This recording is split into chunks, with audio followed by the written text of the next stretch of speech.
شیطان کی طرف سے امت مسلمہ کو دیا گیا وہ شرک کا چیلنج ہے، جس کے نتیجے میں ظاہر سی بات ہے ساری ہماری دنیا کی زندگی اور آخرتی زندگی برباد ہو جاتی ہے اگر ہم شرک پہ زندگی گزارتے ہیں اور اسی پر موت آتی ہے۔ پھر ہم نے توحید کی اہمیت اس کے اندر جانی ہے۔ دوسرا چیلنج ہم نے دیکھا ہوا ہے بدعت، نبی اکرم صلی اللہ علیہ وسلم کی نافرمانی، آپ صلی اللہ علیہ وسلم کی مخالفت کرنا، اور ہم نے دیکھا اس کا کتنا سنگین نتیجہ ہو سکتا ہے، اور اس کا طریقہ کار کیا ہے بچنے کا اس چیلنج سے، وہ ہے اتباع رسول، نبی اکرم صلی اللہ علیہ وسلم کے طریقے کو ہم اپنا لیں۔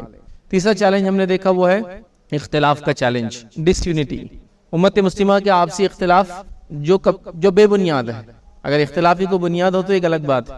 پھر ہم نے دیکھا اختلاف کیا ہے، پھر ہم نے دیکھا مخالفت کیا ہوتی ہے، اور ہم نے یہ دیکھا کہ جو دین اتحاد کے لیے آیا تھا، اللہ رحم کرے مسلمانوں نے اسی کو اختلاف کی وجہ بنا دیا، اور پھر ہم نے دیکھا تھا کہ اتحاد کیا ہے، اتحاد کے فائدے کیا، اور اختلاف سے بچنے کا طریقہ ہے اتحاد پر آئے، اور اتحاد کا واحد طریقہ میں نے آپ کے سامنے رکھا تھا کہ دینی اتحاد کی ہم بات کریں وہ اللہ کی کتاب، رسول اللہ صلی اللہ علیہ وسلم کی سنت جسے صحابہ نے سمجھا، یہ ہم طریقے پہ چلیں گے تو انشاءاللہ عزیز دینی اتحاد ہم میں آ جائیں گا۔ بہرحال آگے بڑھتے ہیں، آج چوتھا چیلنج ہم دیکھیں گے جو امت مسلمہ کو دور حاضر میں ہے، اور یہ بہت بڑا چیلنج یہ بھی یاد رکھیں، چونکہ اس چیلنج کا تعلق کہیں نہ کہیں جو 3 پوائنٹ گزرے ان تینوں سے ہے، جو یہ چیلنج ہے چوتھا چیلنج، اور وہ چیلنج ہے یاد رکھیے اس کو کہتے ہیں جہالت کا چیلنج، جہالت، الٹریسی، جہالت کی بنیاد پہ توحید ہم بھول گئے، شرک کو ہم نے دین سمجھ لیا، جہالت کی بنیاد پہ ہمیں اتباع رسول کیا ہوتا ہے ہمیں نہیں پتا چلا، یا کسی نے سکھایا نہیں، ہم نے سیکھا نہیں، اس کے نتیجے میں ہم نے بدعت کو دین سمجھ لیا۔ جہالت کا ہی نتیجہ ہے کہ ہم اختلاف میں پڑ گئے، اگر علم ہوتا تو ظاہر سی بات یہ نہ ہوتا، جس کو انگلش زبان میں ایک اچھا محاورہ ہے empty vessels make more noise، خالی برتن بہت بجتے ہیں، جہالت کا تو نتیجہ تھا جو اختلاف ہم نے بنایا دین کے اندر۔ علم ہوتا تو علم کی بنیاد پہ جب بات ہوتی تو ایک الگ ہی مزہ آتا ہے، یاد رکھیں۔ امام شافعی رحمہ اللہ کا ایک بڑا مشہور قول ہے، انہوں نے کہا کہ میں نے کئی عالموں سے مناظرہ کیا اور میں غالب بھی آ گیا، مطلب کئی لوگوں سے میرا مناظرہ ہوا اور میں غالب آ گیا ان پہ، جب میں نے ان سے بات کی میں غالب آ گیا، لیکن میں نے ایک جاہل سے مناظرہ کیا اور میں ہار گیا، نہ اس کو اصول پتا تھے نہ اس کو ضوابط پتا تھے بحث کرنے کے، تو ظاہر سی بات ہے ہار نہیں ہے، تو کہا میں نے کئی عالموں سے مناظرہ کیا غالب آ گیا، ایک جاہل سے مناظرہ کیا اور ہار گیا، اس لیے کہ نہ اس کو اصول پتا تھے دین کے نہ ضوابط، اب کیا بنیاد پہ بات کریں گے جس آدمی کو کچھ پتا ہی نہ ہو۔ تو جہالت یہ سب سے خطرناک چیز ہے، جہالت آج جو ایک اتنا بڑا چیلنج ہے کہ یہ ایک ناسور، یہ ایک جس کو کہیں گے نا دیمک ہوتا ہے نا جو ایک لکڑی کو لگ جاتا ہے کسی چیز کو، اس طرح سے جہالت نے امت مسلمہ کو چور چور کر دیا۔ ہاں اگر کوئی یہ کہے کہ نہیں فیض ایسی بات نہیں ہے، اب تو لوگ علم میں، تعلیم میں، اسکول کالج کو بہت جا رہے ہیں، میں جہالت جب کہہ رہا ہوں تو وہ دین دنیا دونوں کی جہالت ہے، یاد رکھیے، خالی میں نہیں کہہ رہا ہوں، اور دین دنیا دونوں کی جہالت میں اس درجے آگے بڑھے۔ چلو اگر کوئی یہ کہتا ہے کہ امت مسلمہ جو ہے اللہ کی کتاب، رسول اللہ صلی اللہ علیہ وسلم کی سنت، صحابہ کا طریقہ، دینی علوم اور شرعی علوم، اور حافظ اور عالم بچے بن رہے ہیں ان کے 50% سے زیادہ، اور پورے اس کے اندر ماحول ہے، تو میں تو آپ کو کہہ رہا ہوں یہ تو اتنی بڑی تعلیم تھی کہ آپ کو اب دنیا کی کوئی تعلیم کی ضرورت نہیں تھی، اس کے بعد یہ تو ختم ہو گیا معاملہ یہ ہے کہ نہ دین کے رہے نہ دنیا کے رہے، تو جہالت دونوں طرف سے آئی، مطلب دو طرفہ مار پڑی، دنیاوی جہالت کی مار تو کھا رہے اور دینی جہالت تو اصل تھی جس کی وجہ سے دنیاوی جہالت بھی آئی ہمیں، تو بہرحال یہ بہت ہی خطرناک اور سنگین مسئلہ ہے، یاد رکھیں۔ ابھی شروعات کہاں سے ہوئی؟ خاص طور سے دینی معاملے میں پیچھے ہوئے، پھر دنیا میں پیچھے ہو گئے۔ اس کی شروعات تب ہوئی جب ہم نے علوم کو تقسیم کیا، جب ہم نے چیزوں کو بٹوارا کیا کہ یہ دینی علوم ہے اور یہ دنیاوی علوم ہے، حالانکہ دینی علوم کے ماتھے دنیاوی علوم آتے ہیں پورے کے پورے۔ قرآن کے اندر کتنے علوم کی بات قرآن نے کی، آپ قرآن کا مطالعہ کیجئے، اگر قرآن کے اندر 6000 سے زائد آیتیں، 6666 لوگ عام طور سے بولتے ہیں، بہرحال 6000 زیادہ آیتیں ہیں، تو ان آیتوں کے اندر 1000 سے زیادہ آیتیں وہ ہیں جو ان علوم پہ بات کرتی ہے جس کو دنیاوی علوم کہتے ہیں۔ زمین کو نہیں دیکھتے، آسمان کو نہیں دیکھتے، اللہ نے زمین کو کیسے پھیلا دیا، آسمان کو نہیں دیکھتے جس کو بغیر ستون کے بنایا، اور ستاروں کو دیکھو، سیاروں کو دیکھو، اور پتھر کو دیکھو، اور کئی مثالیں، تو 1000 سے زیادہ آیتیں ان باتوں پر بات کرتی ہے جو بالکل آپ کے، جس کو ہم نام دے سکتے ہیں کہ یہ فلاں علم ہے اور یہ فلاں علم ہے، جغرافیہ کا علم ہے، تاریخ کا علم ہے نا، اور یہ جیولوجی کا علم ہے، یہ باٹنی کا علم ہے، اور یہ ایمبریولوجی، ایسا مخصوص کر سکتے ہیں۔ 1000 آیتیں تو اس پہ بات کرتی ہیں۔ نبی اکرم صلی اللہ علیہ وسلم کی احادیث کے اندر ابھارا گیا ہم کو اچھے اچھے علوم اور نافع علوم کو حاصل کرنے کے لیے، تو بہرحال ہم دونوں میں پیچھے رہے۔ اب دینی اور دنیاوی کیا حال ہے، مثال دیتا ہوں۔ دینی تعلیم کا یہ حال ہے کہ لوگوں نے شرک کو توحید سمجھ لیا، بدعت کو سنت اور دین سمجھ لیا، یہ دینی جس کو کہتے ہیں تعلیم کا حال ہے ہمارا۔ اگر کوئی کہ ہم دین میں آگے تو دین کا یہ حال ہے۔ اگر ہم کسی مجمع کو روک کر جو ہے ان سے پوچھ لے کہ بھائی اگر انسان کو پانی نہ ملے تو تیمم کا طریقہ کیا ہے، تو چند ہی لوگ تیمم کر کے بتا سکتے ہیں کہ تیمم کا طریقہ یہ ہے۔ اگر کسی شخص جو نماز پڑھ رہا ہے، جو نہیں پڑھتا اس کے بارے میں بات نہیں کر رہا، جو نماز پڑھ رہا ہے 10 سالوں سے پڑھ رہا ہے، دہائیوں سے، ڈیکیڈ سے پڑھ رہا ہے، اور اسے پوچھ لے اگر نماز میں غلطی ہو جائے تو سجدے سہو کا طریقہ کیا ہے، نہیں بتا پائیں گے. وہ جو کرتے امام صاحب ہم ویسا کر لیتے, اور جب اپنی نماز میں غلطی کرتے تو نماز توڑ کے پھر سے شروع کر دیتے. سہو نہیں معلوم ہم کو کیا ہے. یہ معاملہ ہے دین کا, مطلب یہ ایک نیکسٹ لیول کی بات ہے. یاد رکھیے, جب آپ پر اور ہم پر کوئی عبادت فرض ہے تو اس عبادت کو تکمیل تک لے جانے کے لیے جو جو چیزیں لگتی وہ بھی اتنا ہی فرض ہے جتنا عبادت کرنا فرض ہے. جیسا نماز فرض ہے نا, تو آپ کو غسل سیکھنا بھی فرض ہے, غسل کے مسائل جاننا بھی فرض ہے, وضو سیکھنا بھی فرض ہے, وضو کے مسائل جاننا بھی فرض ہے, غسل کب ٹوٹتا وہ بھی سیکھنا فرض ہے, وضو کب ٹوٹتا ہے کیونکہ اب نماز کرنا ہے تو نماز کو جتنے چیزوں کی وجہ سے نماز مکمل ہوں گی اتنی ساری چیزیں سیکھنا بھی اتنا ہی فرض ہے جتنا نماز پڑھنا فرض ہے.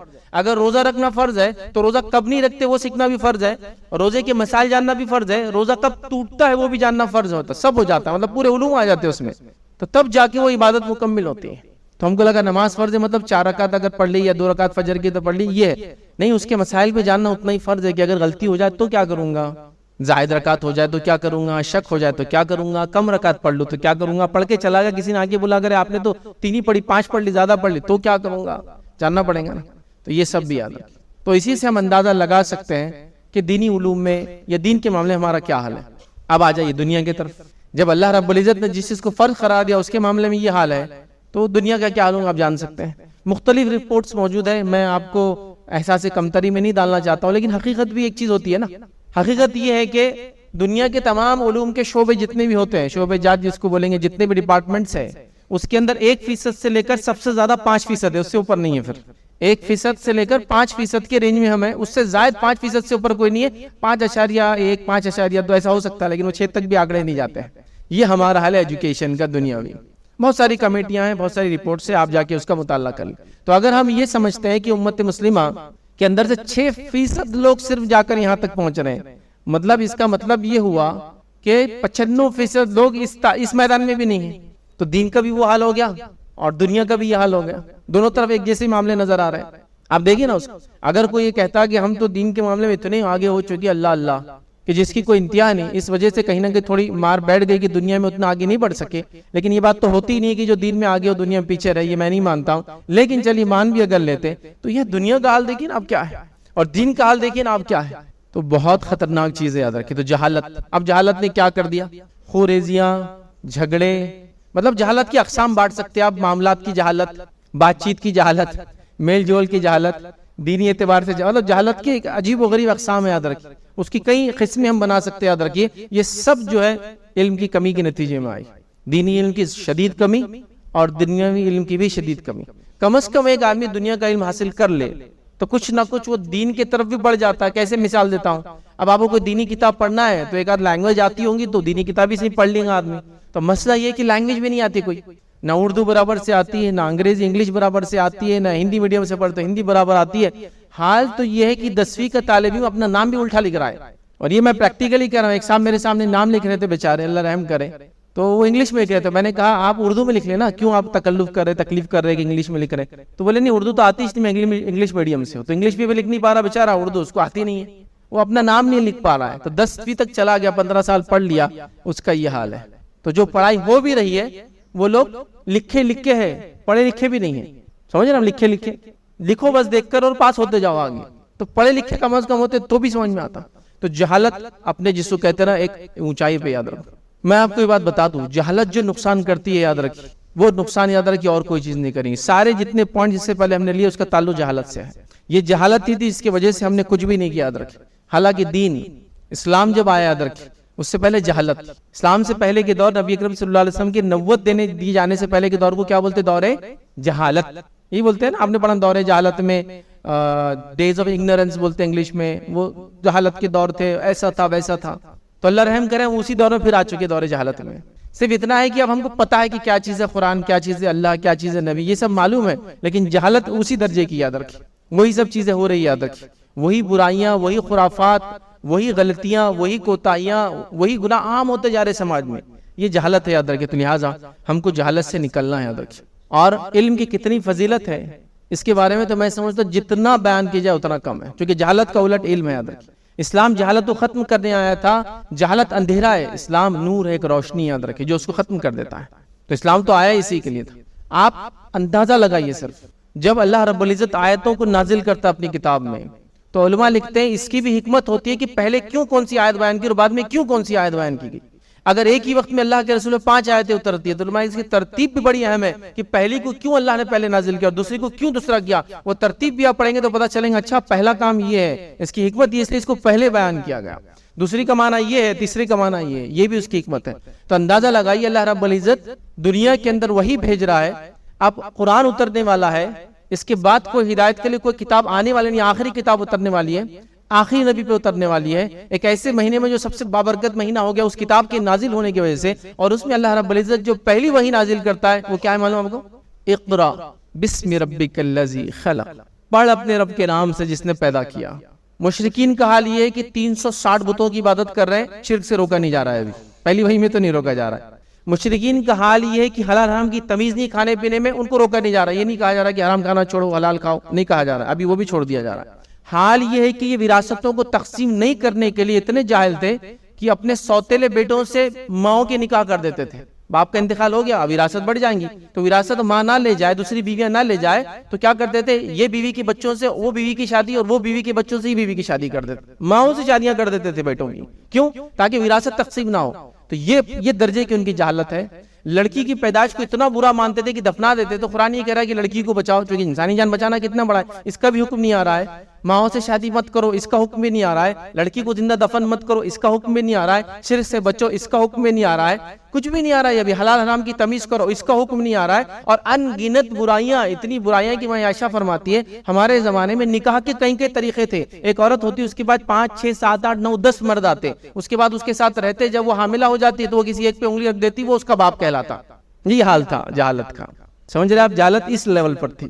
عورتوں کو جو ہے وہ خرید اور فروخت کی چیز سمجھتے, یاد رکھیں, ان کا کوئی مخاف نہیں تھا. قرآن نے کسی بھی چیز کے بارے میں حکم نہیں دیا کہ یہ سب غلط ہے, یہ سب چیزیں چھوڑو, یہ کرو. کیا کہا؟ اقرا بسم ربک الذی خلق. تو کیا حکمت ہوں گی اللہ رب العزت کی, وہ تو یقیناً اللہ کی ذاتی جانتی ہے. لیکن سمجھو کہ اگر علم آ جائیں گا نا تو یہ اندھیرے سب نکل جائیں گے, شرک کے اور برائی کے اور حرام کھانے کے اور یہ حرام رشتوں کے اور یہ سما جو حرام کمائی کی جو کرتے تھے, سب ختم ہو جائیں گے. اصل ہے پڑھو, ہے نا, read in the name of your lord, پڑھ اپنے رب کے نام سے جس نے پیدا کیا. یہ حکم آ رہا ہے پہلا. سمجھ میں نہیں آ رہی یہ بات, یہ حکمت سمجھ میں نہیں آ رہی ہے, یہ بات سمجھ میں نہیں آ رہی ہے. امت مسلمہ کا حال کیا ہے؟ پڑھنے کا تو معاملہ ہی نہیں ہے. پڑھنا, ریڈ کرنا, یہ بیسس ہے کسی بھی نالج کا, یہ کسی بھی علم حاصل کرنے کی بنیاد ہے. پڑھنا شروع کرنا, ریڈنگ کرتے ہیں نا. اب یہ الگ بات ہے, آج کے دور میں چیزیں دکھتی بھی ہے اور سنی جاتی ہے, لیکن اس سے پہلے تو کوئی ایسا مینس ہی نہیں تھا. تو ریڈ کرنا ہی مینس, اور آج بھی ایکچوئل نالج ریڈنگ سے ہی آتا ہے. چیزوں کے سننے سے نالج انہانس ہو سکتا ہے, بڑھ سکتا ہے, کہ پہلے پڑھ رکھا تھا اب دیکھ لیا تو اور بڑھ گیا, لیکن پڑھے بغیر علم نہیں آتا, یاد رکھیں. تو اصولی بات کہہ دی, یہ آ جائیں گا نا تو سب ہو جائیں گا. اچھا, قرآن کے اندر آپ دیکھیے, یہ بڑی تعجب خیز بات ہے. علامہ ابن کثیر رحمہ اللہ نے اپنی تفسیر میں اس کو نقل بھی کیا, اس کو بات بیان بھی کیے کہ اللہ تعالیٰ نے جو مومنوں کو واحد چیز مانگنا سکھائی, مانگو ایسا, وہ کیا ہے معلوم آپ کو؟ یہ مانگو بول کر سکھائے. وہ کیا ہے؟ وَقُلْ ربی زدنی علما. وہ کہتے ہیں ایک ہی چیز اللہ نے قرآن میں مانگنا سکھائی, وہ اے میرے رب میرے علم میں اضافہ کر. ایک ہی چیز مانگنا سکھائی, چونکہ یہ بیس ہے. اگر یہ چیز آ جائے نا علم, تو بس معاملہ ختم ہو گیا. تو مانگنا سکھا ایک چیز, سونا نہیں, چاندی نہیں, سیاسی غلبہ نہیں, سماجی غلبہ نہیں, کچھ نہیں کہا. وقل ربی زدنی علما, تو مانگو اے میرے رب میرے علم میں اضافہ کر. علم میں اضافہ ہو جائیں گا تو باقی سب چیزیں ہو جائیں گی. اس پہ بھی غور نہیں کر رہے ہوں. ایک ہی آیت ہے جو مانگنے کے بارے میں, یہ مانگنا ہے ہم. باقی یہ بات الگ ہے کہ اللہ نے انبیاء کو یہ مانگنے کا کہا, ایسا اولاد نہیں تھی تو اولاد مانگنا, وہ الگ بات ہے. لیکن امت کو جو مانگنا سکھائے وہ علم. وقل ربی زدنی علما, اے میرے رب میرے علم میں اضافہ کر. سمجھ میں آ رہی بات؟ تو پہلی وہی آ رہی ہے, پڑھ, مانگنا سکھایا جا رہا علم. لیکن امت مسلمہ جاہل ہے, سب سے جاہل قوم بن چکی ہے. ہمارے وطن اور یہ ملک عزیز میں تو سب سے جاہل قوم ہے, یہ بات تو آپ کو ماننا پڑے گا. چونکہ تناسب کے اعتبار سے ہم لوگ وہ قوم جو ہزاروں سالوں سے دبائی گئی تھی, ان کو دلت کہتے ہیں, ہریجن کہتے ہیں, ان سے بھی ہم فیصد میں نیچے ہے. یاد رکھیں, اشاریہ میں نیچے ہے, لیکن نیچے ہے. وہ شاید اشاریہ 5.6 پڑھتے ہیں, ہم 5.3 پڑھتے ہیں, تو وہاں بھی ہم 3 اشاریہ سے نیچے ہی ہے ان سے بھی. حالانکہ ان کو ملینیا سے, مطلب ہزاروں سالوں سے پستہ دبا کے رکھا گیا, ان کو علم سے دور رکھا گیا, تو یہ 70-80 سالوں کے اندر یہاں تک پہنچ گئے. اور ہمارا حال دیکھیے, 1450 سال سے ہم کتاب کو پڑھ رہے ہیں, ایمان لانے کی بات کر رہے ہیں, اقرا پڑھ رہے ہیں, وقل رب زدنی علما پڑھ رہے ہیں, لیکن علم کا یہ حال ہے ہمارے. تو اس کا حال یاد رکھیں, جہالت کا ہے. علم کے میدان میں, علم کے شعبے میں مجھے اور آپ کو آگے بڑھنا پڑے گا, یاد رکھیں. اب میں کوئی نئی بات آپ سے نہیں کہہ رہا ہوں, کبھی کبھار ہوتا ہے نا, یہ کیا نئی بات آپ نے لا، علم لگایا، ابھی سب ہو رہا ہے، یہ حکومت نے کیا کیا، آپ کو پٹی پڑھا دی، سب لوگ ڈرا رہے لوگ کہ ہم علم میں آگے، ہم علم میں آگے۔ مجھے ان کی ضرورت نہیں نا کسی کے ڈرانے کی، لوگوں سے مل کے امت مسلمہ کی جہالت دیکھ کر دیکھیے ہم کیا کر رہے ہیں، پاکی آدھا ایمان ہے، کہہ رہے نہیں کہہ رہے ہیں، پاکی آدھا ایمان ہے، پڑھ رہے حدیث پڑھ رہے ہیں، پاکی آدھا ایمان ہے، لیکن سب سے گندی گلیاں کس کی، مجھے بتاؤ آپ، بتاؤ یہ بات۔ چلو ٹھیک ہے میں چھوڑ دیتا ہوں، حکومت کیا بول رہی ہے، وہ ڈرانے کی بول رہی ہے، جھوٹی بول رہی ہے، چھوڑ دو، سب ساری رپورٹس کو ایک طرف رکھ دو، پاکی آدھا ایمان ہے، یہ بات ہے تو پاکی سے مراد ذہنی پاکی، جسمانی پاکی، محلوں کی پاکیزگی، کپڑوں کی پاکیزگی، ہر چیز کی صفائی اس کو بولیں گے۔ تو یہ ہو رہا ہے کہ مجھے بتاؤ نا آپ، سب سے گندی زبان جو بچے استعمال کرتے محلوں کے اندر، ہمارے محلے، سب سے گندے محلے ہمارے محلے۔ آپ کہیں گے بھائی صاحب آپ ایسا کیا کر رہے فیض صاحب، غربت کی وجہ سے بیچارے ایسے ہیں۔ میری بات یاد رکھیے اور کان کھول کے سنیے، سلیقے کا غربت سے کوئی تعلق نہیں ہے، سلیقے کا غربت سے کوئی تعلق نہیں ہے، غریبی کی وجہ سے ہم تو بات سلیقہ قوم ہی نہیں ہے۔ تو یہ جو گندگی یاد رکھے، اس کا غربت سے کوئی تعلق نہیں ہے۔ ایک انسان چلتے چلتے سڑک پہ تھوک دیتا ہے، اس کو اخلاق نہیں ہے، غریبی سے تعلق ہے، نہیں میں غریب بول کے سڑک پہ تھوکتا ہوں۔ تھوکنے کا طریقہ ہوتا ہے کم از کم، ڈسٹ بن میں تھوکو، نہیں ہے تو سائیڈ میں تھوکو، تھوکنے کے بعد کوئی دیکھیں گا تو ملامت کریں گا، اس کو ڈھانک دو۔ اس کے لیے کیا ہے، پیسے کی ضرورت پڑتی ہے؟ نہیں وہ امیر ہے تو ایسا تھوک سکتے ہیں، میں غریب ہے نہیں کر سکتا ہوں۔ تو غربت بھی ہے تو یہ اس میں سلیقہ یاد رکھیے۔ کہاں سے لائے تم نے غربت کو وجہ بنا اس کی؟ میں آپ کو بتا سکتا ہوں ایسی غریب قومیں کہ ان کے پاس کچھ نہیں ہے لیکن صاف صفائی کا ایک عالم ہے ان کے پاس، کہ اگر نالیاں بھی بنائی ہیں تو گڑھے کھود کے بناتے اور اس پہ ایک فرشی رکھتے تاکہ پانی ایسا جائے، ایسے راستوں پہ نہیں چھوڑتے ہیں۔ تو غربت سے سلیقے کا، غربت سے صاف صفائی کا کوئی لینا دینا نہیں ہے، یہ بات چھوڑ دو۔ یہ سب یہ الزامی باتیں یاد رکھو۔ نہیں حکومت ہمارا ساتھ نہیں دیتی ورنہ ہم سے زیادہ پاکیزہ قوم تو کوئی ہے نہیں۔ ارے گٹر بہتے آپ کے محلوں میں مہینہ تو کسی کو فکر نہیں کہ اس کو بند کرانا ہے۔ یہ ہم لوگوں کی حالت ہے، یہ ماننا پڑے گا، صفائی نہیں ہے۔ شادیاں کرتے ہیں ہم 10-10 لاکھ کی، 5 روپے کی صابن نہیں ہوتی اس کے اوپر جہاں ہاتھ دھونے جاتے ہیں۔ یہ بات میری برا مت لگنے دیجئے، یہ حقیقت ہے۔ جن کے پاس قوموں کے پاس صفائی کا تصور ہوتا ہے نا تو وہ اس ڈھنگ سے کرتے ہیں کہ وہاں ایک آدمی کھڑا ہوتا ہے جو صرف صابن ڈالتے رہتا ہے آپ کے ہاتھ پر، حالانکہ اس کی شادی 1 لاکھ کی خرچے کی کر رہا ہے، لیکن اس کو پتا ہے آنے والے کا ویلکم، چونکہ بلایا جائے۔ یہاں آپ مہمان بلا رہے تو بھیڑوں کے ایسا بلاتے، جس کا نمبر لگ گیا کھانے میں اس نے چر لیا بس۔ یہ طریقہ ہوتا ہے مہمان نوازی کا؟ مہمان نوازی کا طریقہ یہ ہوتا ہے کہ اتنے لوگ بلائے جتنوں کو کھلا سکتے ہو، ویسے ہی بلائے جتنوں کو ایک ساتھ کھلا سکتے ہو، اس ترتیب سے بلائے جس ترتیب سے کھلا سکتے ہو۔ اس کا عزت احترام ضروری ہے، کہ تو اللہ کے رسول نے کیا فرمایا، جو شخص روز قیامت پر اللہ پہ روز قیامت پر ایمان رکھتا ہے وہ اپنے مہمان کا اکرام کرے۔ تو اب میں یہ نہیں بولنا چاہ رہا ہوں کہ اب تک اب 10 لاکھ خرچ کرے 20 لاکھ خرچ کرے، نہیں، میں کہہ رہا ہوں سلیقہ سیکھو۔ یہ جہالت کے نتیجے میں یہ ساری برائیاں ہم دیکھ رہے ہیں، جہالت نیکسٹ درجے پہ چلے گئی، یاد رکھیے۔ تو میں بتا رہا ہوں پاکی آدھا ایمان ہے، سن لیا؟ کیا کر رہے ہیں باقی کے لیے بتائیے؟ تو ہمارے پاس کچھ نہیں، یہ جہالت کا نتیجہ ہے۔ یہ بڑی عجیب و غریب بات ہے۔ اپنے ماضی کو یاد کرو، میں نئی بات آپ کو نہیں کہوں گا کچھ بھی، اپنے ماضی کو یاد کرو، پاسٹ یاد کرو، اپنی تاریخ کو دیکھو۔ نبی اکرم صلی اللہ علیہ وسلم آتے اس قوم میں جو سب سے جاہل قوم ہے، دنیا کی سب سے جاہل قوم ہے، اس کے بعد آ کر ان کو اب اسلام بتاتے ہیں، وہ لوگ اسلام کو قبول کر لیتے ہیں۔ اس کے بعد کیا ہے؟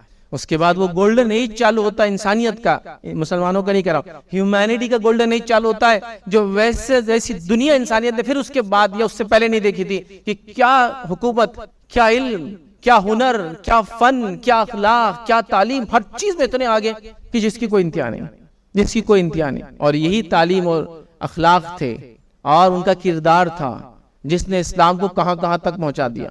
انڈونیشیا کہاں ہے آپ دیکھیے، اور سعودی عربیہ کہاں ہے، مکہ کہاں ہے خاص طور سے، اور اسلام وہاں پہنچ جاتا ہے۔ آج سب سے بڑا مسلم ملک وہی ہے نا، کون سی فوجیں گئی وہاں؟ کوئی فوج نہیں گئی کبھی وہاں۔ وہاں صحابہ پہنچے اپنے اخلاق، اپنی عادت، اپنے اطوار، اپنے جس کو کہیں گے اچھی باتیں لے کر، اور لوگ متاثر ہوئے، کیسے عجیب و غریب لوگ ہیں آپ دیکھیں نا، یہ سب ہوا یاد رکھیں۔ تو لوگ پہنچے وہاں، اسلام وہاں پہنچ گیا۔ تو یہ دیکھیں آپ تاریخ کو پڑھیں تو علم یہ سب کرتا ہے۔ آپ کا پڑوسی ملک بنگلہ دیش 16ویں صدی کے اندر مسلمان یہاں پہنچے، یاد رکھیں اس کا اسلام آیا۔ یہ 400 سال کے اندر پورا ملک مسلمان ہے آج۔ کیسے ہوا؟ کیسی محنتیں کی ان لوگوں نے؟ جنگ تو کبھی نہیں ہوئی اس ملک کے لیے، یاد رکھیں کتنا بڑا ملک ہے، دنیا کی تیسری سب سے بڑی آبادی، معلوم ہے؟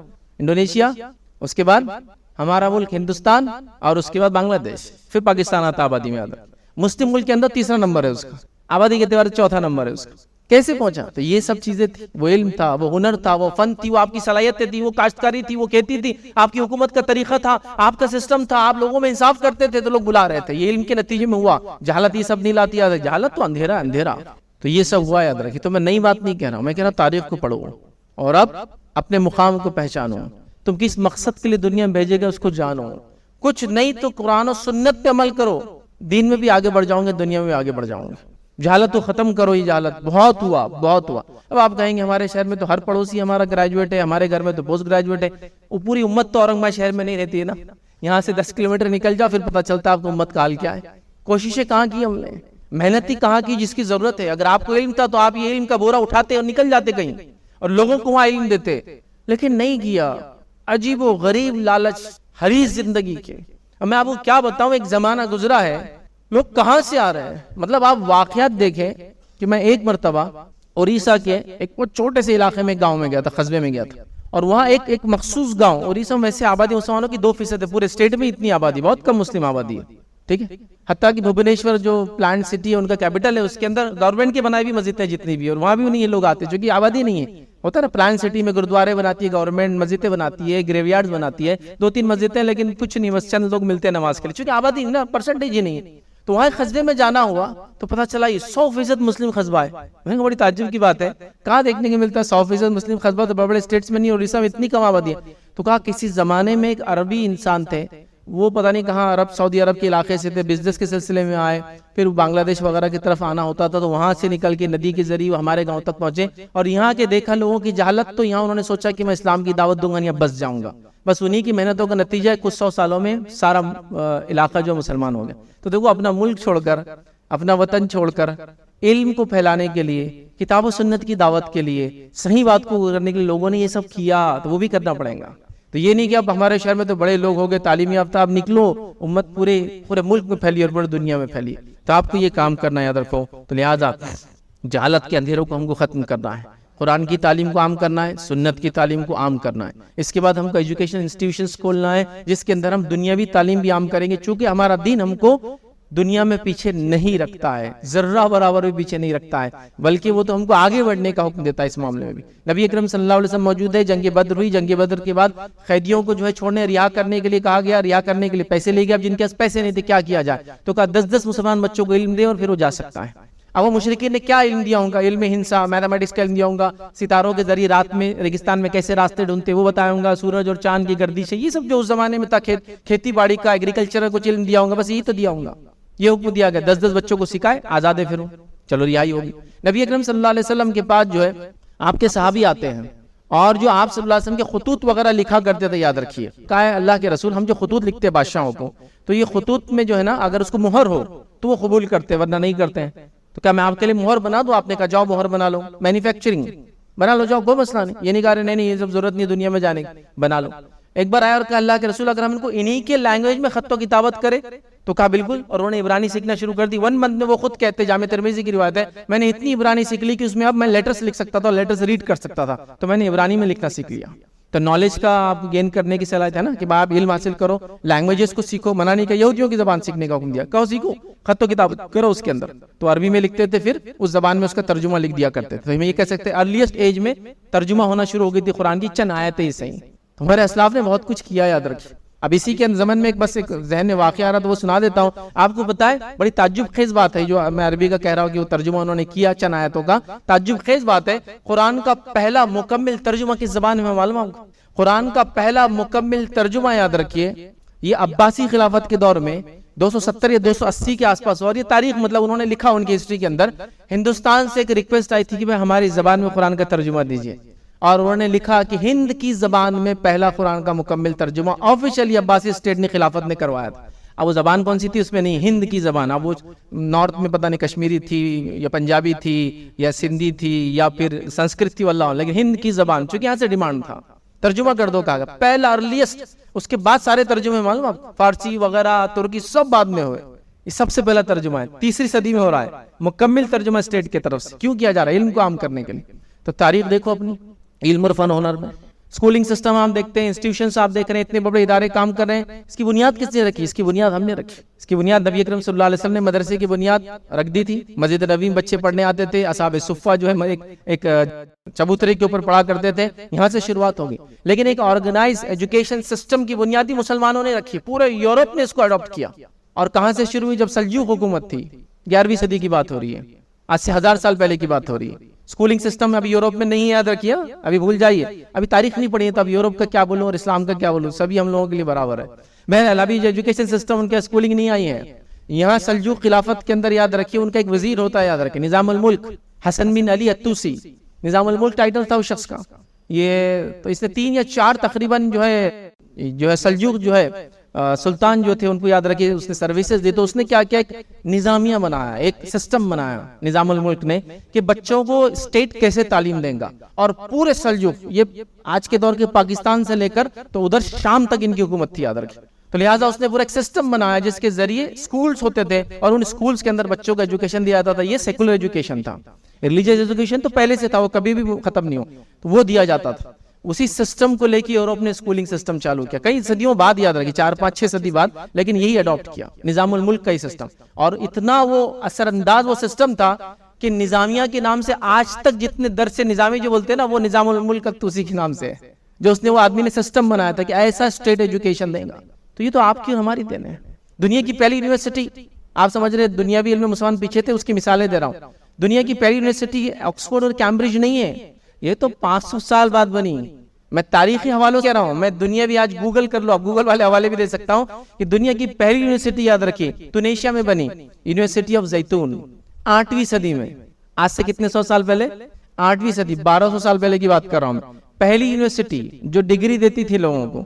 چلیے اس کے اتنے حوالے آپ کو زیادہ نہیں ملیں گے چونکہ یہ بنی اور اس کے بعد یہ چل نہیں پائے زیادہ دن، لیکن بہرحال 100 200 500 سال سروس دی اس نے. دوسری یونیورسٹی دنیا کی کون سی تھی؟ دنیا کی یونیورسٹی بول رہا ہوں، مسلمانوں کی یونیورسٹی نہیں کہہ رہا ہوں، دنیا کی دوسری یونیورسٹی. اور یہ یونیورسٹی 1160 سال یا اس سے زیادہ سے چل رہی ہے آج تک.